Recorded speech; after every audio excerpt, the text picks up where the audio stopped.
சா, இன்னும் 4 நாள்ல எனக்கு மேரேஜை வச்சுக்கிட்டு இப்படி வந்து நிக்க வச்சுட்டானே. வரட்டும் இன்னைக்கு, அப்புறம் இருக்கு. இவனுக்கு யாரு சொன்னானா ஊருக்கு வந்த விஷயத்த? எனக்கு கல்யாணம் இருக்கிறது இவனுக்கு எப்படி தெரியும்?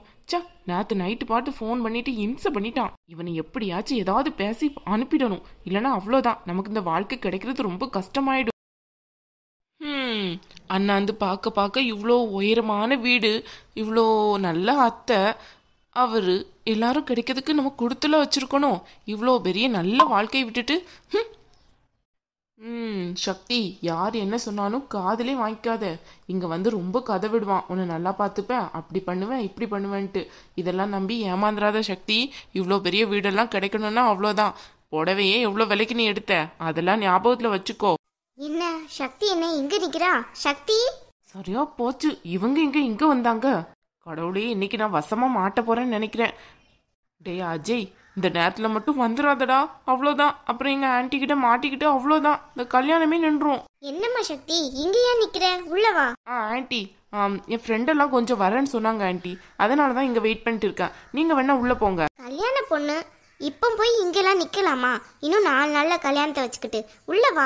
எங்க ரிலேட்டிவ்ஸ் எல்லாரும் இப்ப வர ஆரம்பிச்சிருவாங்க. ஆன்டி, நான் நின்னாதான் என் ஃப்ரெண்டுக்கு என்ன அடையாளம் தெரியும். நீங்க நின்னீங்கன்னா உங்களை அடையாளம் தெரியுமா? யோசிச்சு பாருங்க. ஓஹோ, அது வேற இருக்குல்ல. ஆமா ஆமா, எல்லாம் வெளிநாட்டுல படிச்ச பிள்ளைங்க. கொஞ்சம் பார்த்து கூட்டிட்டு வா. மேல ஒரு ரூம் இருக்கு பாத்தியா, அதான் கெஸ்ட் ரூம். அங்க தங்க வச்சிரு, சரியா? எப்படியாச்சும் அவனை செட்டில் பண்ணி அனுப்பிடலான்னு நான் பாக்குறேன். இவங்க என்னன்னு பார்த்தா அவனை கூட்டிட்டு வந்து ரூம்ல தங்க வைங்கிறாங்க. ஐயோ ஐயோ. சரிங்க ஆன்டி, நீங்க போங்க, நான் அவன் வந்ததுக்கு அப்புறம் கூட்டிட்டு வர்றேன். என்னது அவனா? அவங்கன்ட்டு சொன்ன ஆன்டி, அவங்க. சரிம்மா, அப்ப கூட்டிட்டு வா. ரொம்ப நேரம் இங்கே நிக்காது, சரியா? அப்புறம் வெயில் எல்லாம் நல்லா உளும் பாத்தியா, போட்டோலாம் நல்லா இருக்காது, அதுக்கு தான் சொல்றேன். ரொம்ப முக்கியம். சரிங்க ஆன்டி, நீங்க போங்க. இந்த ஃப்ரெண்டு பிள்ளைங்க நேரத்தோட வராதுங்க. இவ வேற இவ்வளோ நேரம் வெளியே வந்து நிக்கிறா. இன்னும் நான் எத்தனை பேரை தான் சமாளிக்க போறேனோ தெரியலையே. கடவுளே, இவன் உண்மையிலே வருவானா இல்ல நம்மள வெயிட் பண்ண வச்சுக்கிட்டு அதுக்கப்புறம் வரமாட்டேன்ட்டு பொய் சொல்றானான்ட்டு தெரியலையே. Hi darling. ஷா, என்னம்மா கண்ணு, சௌக்கியமா? டேய் சும்மா இருடா. டேயா, பின்ன உன்னை எப்படி கூப்பிடுவாங்களா? என்ன நினைச்சிட்டு இருக்க மனசுல? ஏண்டி லவ் பண்ணல எப்படியெல்லாம் சொல்லி கெஞ்சுறீங்க, இப்போ என்னன்னு பார்த்தோம்னா டேய் வாடா போடான்ங்கிறீங்க. ஐயோ கருமத்தை, அதை பண்ணி தொலைச்சதுதான் இவ்வளோ பெரிய கஷ்டத்துல வந்து நான் மாட்டிக்கிட்டேன். ஆமாடி, இப்போ இதையும் சொல்லுவேன், நீ இன்னமும் சொல்லுவ. டேய் வாடி போடின்னு சொன்ன அவ்வளோதான், மூஞ்சியோட குத்திடுவேன் பாத்துக்கோ. சரி சரி, அதெல்லாம் இருக்கட்டும். என்ன ரொம்ப பெரிய வீடா இருக்கு, அதான் என்ன கழட்டி விட்டுட்டியோ? இங்க பாரு அஜய், உனக்கும் எனக்கும் சுத்தமா செட் ஆகாது. என்னோட லெவலுக்கு ஒரு பிரசன்ட் கூட நீ ஒத்தே வரமாட்டேன். அதனாலதான் நான் உன்னை விட்டு பிரிஞ்சது. தேவையில்லாம பிரச்சனை எதுவும் பண்ணிட்டு இருக்காத. இதுதானடி நீ லவ் பண்ணல நான் சொன்னேன், உனக்கும் எனக்கும் சரி வராதுன்ட்டு. நீ தான் நம்ம முடி கலர் கரெக்டா இருக்கு, நம்ம அழகா இருக்கோம், நம்ம ஜோடி சூப்பரா இருக்கும்ன. அது ஏதோ நான் சொல்லிட்டேன் சரியா. இப்போ அதெல்லாம் செட் ஆகாதுன்னு தோணுது. எனக்கும் வேற ஒருத்தங்களுக்கும் நிச்சயம் பண்ணியாச்சு. இன்னும் 4 நாள்ல கல்யாணம் இருக்கு. தேவையில்லாம உன்னால எந்த பிரச்சனையும் வரக்கூடாது சொல்லிட்டேன். ஓஹோ, ஈஸியா வந்து சொல்லுவேன், அப்படியே விட்டுட்டு போகணுமா? இதே நான் பண்ணியிருந்தா நீ சும்மா இருப்பியா? டேய் சொல்றத கேளு, தேவையில்லாம பிரச்சனை வேணாம் நமக்குள்ள, ஓகேயா? நான் 1 லட்சம் தர்றேன், அதை வாங்கிட்டு நீ இடத்த காலி பண்ணிரு. உனக்கும் எனக்கும் இவ்வளோதான். 1 லட்சமா? பிச்சை காசு யாருக்கு வேணும்? டேய் என்னடா இப்படி எல்லாம் பேசுற? இந்த சக்திக்காக நீ இதை கூட பண்ணக்கூடாதா? அப்படியா? சக்திக்காக நான் என்னன்னு பண்ணுவேன். அப்ப வா, நம்ம 2 பேரும் போய் மேரேஜ் பண்ணிப்போம். ஐயோ புரிஞ்சுக்கோடா, எனக்கே தெரியாது. ஊருக்கு வந்ததுக்கு அப்புறம் தான் இப்படி ஒரு இது நடந்திருக்கதே தெரியும். எங்க அம்மா வேற நீ அவரை தான் கல்யாணம் பண்ணிக்கணும் ஸ்ட்ரிக்டா சொல்லிட்டாங்க. அதனாலதான் சொல்றேன் நான். ஓஹோ, யாருக்கு அதுல கதை சுத்துற? நீ ஊருக்கு வரையில என்ன அவாய்ட் பண்ணது நல்லா தெரிஞ்சுது. இங்க வந்து தானே தெரியுது இப்படி ஒண்ணு ஓடிட்டு இருக்குன்ட்டு. சரி ஆமா ஓடிட்டு இருக்கு, இப்ப என்ன செய்யணும் அதுக்கு? ஒன்னும் செய்ய வேண்டாம். நான் உன்னை விடணும்னா எனக்கு ஒரு 10 லட்சம் வேணும், அதை மட்டும் தந்துரு. ஓகே? 10 லட்சமா? ஐயோடா. இதுக்கே வாயத்தை வந்துட்டா எப்படி? பாக்குறதுக்கு இவ்வளவு பெரிய வீடா இருக்கு, ஒரு 10 லட்சம்னால ஏற்பாடு பண்ண முடியாதா? டே அஜய், நீ சொல்ற மாதிரி எல்லாம் ஒன்னும் கிடையாதுடா. பாக்குறதுக்கு தான் இவ்வளவு பெரிய வீடு, 2க்கு தாண்டா இருக்காங்க. ஓஹோ, 2க்கு இருக்காங்களா? அது சரி சரி, கொஞ்சம் உள்ளவா, என்ன இன்ட்ரடியூஸ் பண்ணி வை.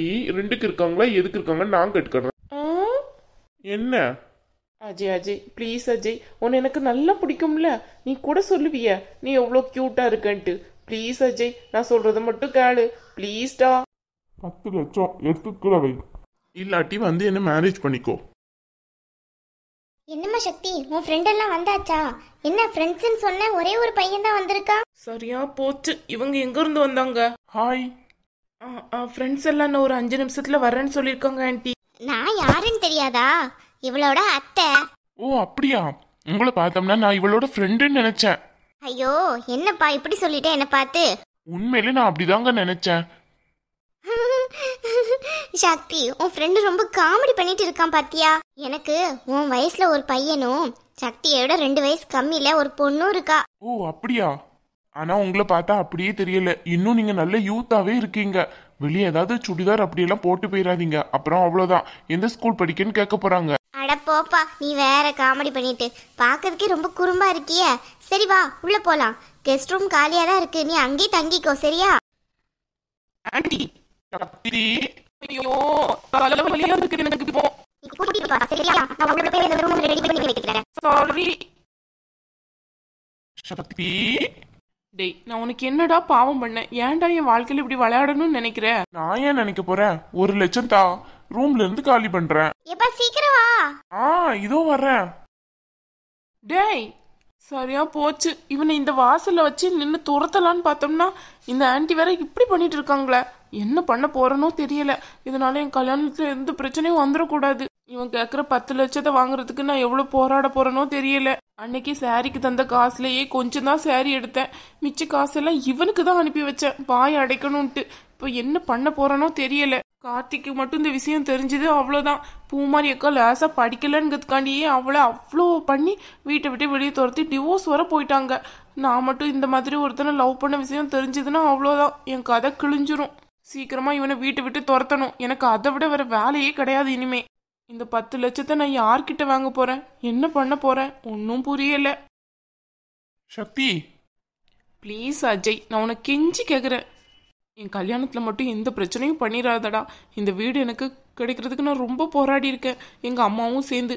ப்ளீஸ்டா, கல்யாணம் வர கொஞ்சம் வெயிட் பண்ணு. கல்யாணம் மட்டும் முடிஞ்சோடனே உனக்கு 10 லட்சம் என்ன 20 லட்சம் தர்றேன். கல்யாணம் முடிஞ்சோடனே உனக்கே காணாது இருக்கிற காசு, இதுல நீ வேற எனக்கு தர போறியா? அதெல்லாம் கிடையாது சக்தி.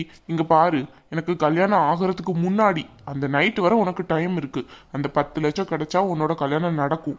இல்லன்னு வை, கல்யாணம் நடக்காது. அவ்வளவுதான் சொல்லிட்டேன். ஏன்டா என்ன போட்டு இப்படி பண்ற? ஓஹோ, லவ் பண்ணல நல்லா இருந்துச்சா? என் காசை எவ்வளோ காசை கரைச்சிருப்பேன். அப்போ உனக்கு நல்லா இருந்துச்சா? இப்போ என்னை விட வசதியான மாப்பிள்ள கிடைச்சோன்னே அவனை கல்யாணம் பண்ணிக்கலான்ட்டு எஸ் ஆவியா? நான் ஒன்னு நினைச்சு புஷ் ஆகணுமா? டேய் ப்ளீஸ்டா அஜய். இந்த மாதிரி ஹஸ்கி வாய்ஸ்ல பேசுறதுலாம் என்கிட்ட செல்லாது. ஒழுங்கா காசு எடுத்து கீழே வை. ஆன்ட்டி வேற ஏதோ ஜூஸ் போட்டு வைக்கிறேன்னு சொன்னாங்க. நான் போய் குடிச்சிட்டு ஜாலியா இருக்கேன், நீ பின்னாடியே வா. கருமம். எனக்கு மட்டும் ஏன் தான் இப்படியெல்லாம் நடக்குதோ தெரியலையே. கல்யாணம் வர வந்து என் கல்யாணம் ஏதாவது நின்றக்கூடாது. அப்புறம் இந்த சொத்து எல்லாம் என் கையை விட்டே போயிடும். இவ்வளோ சொத்து வருதுன்ட்டு தான் 2வது கல்யாணத்துக்கே சம்மதிச்சேன். இல்லைன்னா அவ்வளோதான். கல்யாணம் மட்டும் எந்த பிரச்சனையும் இல்லாமல் நடந்துடணும், அது போதும் எனக்கு.